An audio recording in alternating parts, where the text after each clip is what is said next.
নমস্কাৰ। এই ভিডিঅ'টোত আমি সামাজিক মাধ্যমৰ গুৰুত্ব বা উপকাৰিতা, সামাজিক মাধ্যমৰ অপকাৰিতা আৰু সামাজিক মাধ্যমত আমি কেনেধৰণে পৰিচালিত হ'ব লাগে সেই সম্পৰ্কে আলোচনা কৰিম।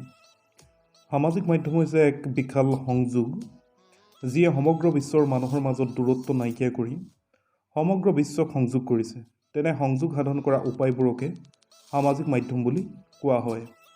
20 বছৰীয়া যুৱক যুৱতীৰ পৰা আৰম্ভ কৰি 60-70 বছৰীয়া ব্যক্তিসকলৰ মাজতো সামাজিক মাধ্যমসমূহ খুবেই জনপ্ৰিয় আৰু তেওঁলোক সামাজিক মাধ্যমসমূহত খুবেই সক্ৰিয়। আমাৰ দৈনন্দিন কাম কাজত সামাজিক মাধ্যমৰ গুৰুত্ব বা প্ৰভাৱ বিশেষ মন কৰিবলগীয়া। মাত্ৰ বুটাম টিপিয়ে বা কিপেড টিপিয়ে হাজাৰ হাজাৰ মাইল দূৰত্বত বসবাস কৰা আমাৰ চিনাকিজনৰ মনোভাৱ আমি জানিব পাৰিছোঁ। বিশ্বত জনপ্ৰিয়তা অৰ্জন কৰা কেইটামান সামাজিক মাধ্যম হৈছে Facebook, Twitter, Instagram, YouTube, WhatsApp, LinkedIn, Pinterest, Snapchat, Reddit, TikTok আদি। সামাজিক মাধ্যমৰ গুৰুত্ব বা উপকাৰিতা। সাম্প্ৰতিক সময়ত সামাজিক মাধ্যমে বিশ্বত গুৰুত্বপূৰ্ণ ভূমিকা পালন কৰিছে। সামাজিক মাধ্যমে মানুহক বিভিন্ন ধৰণে সহায় কৰে। প্ৰযুক্তিবিদ্যাৰ দ্ৰুত উন্নয়ন আৰু ইণ্টাৰনেটৰ বহুল প্ৰসাৰৰ ফলত সামাজিক মাধ্যমৰ জৰিয়তে বাতৰি, ন তথ্য আদান প্ৰদান কৰাৰ উপৰিও বা মুহূৰ্ততে সংযোগ স্থাপন কৰিব পৰা হৈছে। সামাজিক মাধ্যম হৈছে জনমত গঠনৰ এক মূল উপায় বা মঞ্চ। চৰকাৰ বা সমাজ বিৰোধী চক্ৰক সামাজিক মাধ্যমৰ জৰিয়তে নিয়ন্ত্ৰণ কৰিব পৰা যায়। সুপ্ত প্ৰতিভা বিকাশৰো ই এক মঞ্চ। তাৰোপৰি আমি আমাৰ ভাল লগা মুহূৰ্তবোৰ সামাজিক মাধ্যমত সংৰক্ষণ কৰি ৰাখিব পাৰোঁ। প্ৰকৃততে সামাজিক মাধ্যমে আমাৰ জীৱনৰ ৰেহৰূপে সলাই পেলাইছে।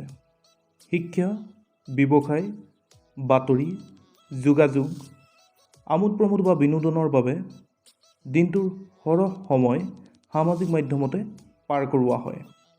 সামাজিক মাধ্যমক বাদ দি মানৱ জীৱনৰ কথা ভবাই অসম্ভৱ হৈছে। পৰিয়ালৰ পৰা বিচ্ছিন্ন হোৱা বহু ব্যক্তিক সামাজিক মাধ্যমে পুনৰ পৰিয়ালৰ লগত সংযোগ হোৱাত সহায় কৰিছে। মানুহে নজনা বিভিন্ন কথা জানিব পাৰিছে, নেদেখা বস্তু দেখিবলৈ পাইছে। সংস্কৃতিৰ আদান প্ৰদান হৈছে তথা কালচাৰেল হোমোজেনাইজেশ্যন বা সাংস্কৃতিক একৰূপতাই গঢ় লৈ উঠিছে। তাৰোপৰি কিছুমান সামাজিক মাধ্যমৰ জৰিয়তে টকাও উপাৰ্জন কৰিব পাৰি। অৱসৰ বিনোদনৰ বাবে সামাজিক মাধ্যমসমূহ খুবেই গুৰুত্বপূৰ্ণ। সামাজিক মাধ্যমৰ অশুভ দিশবোৰ হৈছে এনেধৰণৰ। প্ৰকৃততে সামাজিক মাধ্যমক অশুভভাৱে কিছুমান লোকে ব্যৱহাৰ কৰাৰ ফলত এক অপৰাধী চক্ৰই সামাজিক মাধ্যমসমূহত গা কৰি থৈছে। তাৰোপৰি সামাজিক মাধ্যম অত্যধিক অসৎ উদ্দেশ্যত ব্যৱহাৰ কৰাৰ ফলত যুৱ প্ৰজন্ম বুলিয়েই নহয়, বহু লোক এই অশ্লীল বা অসৎ পৰিৱেশৰ প্ৰতি আকৃষ্ট হৈ সমাজ জীৱন বিষময় কৰি তুলিছে। সামাজিক মাধ্যমত বেছি সময় দিয়াৰ ফলত বা বেছি সময় পাৰ কৰাৰ ফলত পৰিয়াল বিঘটনৰ দৰে ঘটনা দেখিবলৈ পোৱা যায়। সন্তানে পিতৃ মাতৃক আৰু পিতৃ মাতৃয়ে সন্তানক সময় দিব নোৱাৰে। ফলত ছাত্ৰ ছাত্ৰীৰ নৈতিক বিকাশত প্ৰভাৱ পৰা দেখা যায়। সামাজিক মাধ্যমসমূহত অশ্লীলতা খুব সহজলভ্য, যিটো সমাজৰ বাবে বৃহৎ ক্ষতিকাৰক বা সামাজিক মাধ্যমসমূহৰ আটাইতকৈ গুৰুত্বপূৰ্ণ অশুভ দিশটো হৈছে এইটোৱেই। শিক্ষাৰ্থীসকলৰ বহু মূল্যৱান সময় সামাজিক মাধ্যমত অপব্যৱহাৰ হৈছে। প্ৰত্যেকটো বস্তুৰে ভাল আৰু বেয়া দুয়োটা দিশ থকাৰ দৰে সামাজিক মাধ্যমসমূহৰো ভাল আৰু বেয়া দুয়োটা দিশেই আছে। উপযুক্ত বিচাৰ বিবেচনাৰে সামাজিক মাধ্যমসমূহ সকলোৱে পৰিচালনা কৰিব লাগে। অন্যথা অলপমান বা সামান্য ভুলৰ বাবে নিজে বহু বিপদত পৰিব পাৰে। গতিকে সামাজিক মাধ্যমত যিকোনো পোষ্ট বা মন্তব্য কৰোঁতে সাৱধান হওক আৰু ব্যক্তিগত তথ্য ৰাজহুৱা নকৰিব।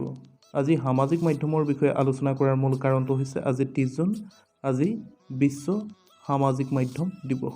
আৰু প্ৰত্যেক বছৰে 30 জুন তাৰিখটো সমগ্ৰ বিশ্বই বিশ্ব সামাজিক মাধ্যম দিৱস হিচাপে পালন কৰে।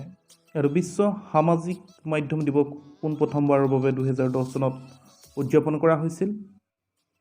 আহক আমি সকলোৱে সাৱধানতাৰে সামাজিক মাধ্যম পৰিচালনা কৰোঁ। সামাজিক মাধ্যম পৰিচালনা কৰোঁতে সজাগ হওক, সচেতন হওক, যোগাত্মক দৃষ্টিৰে পৰিচালনা কৰক। অশ্লীলতা বা সমাজৰ হানি হ'ব পৰা কাৰ্যৰ পৰা আঁতৰি থাকক।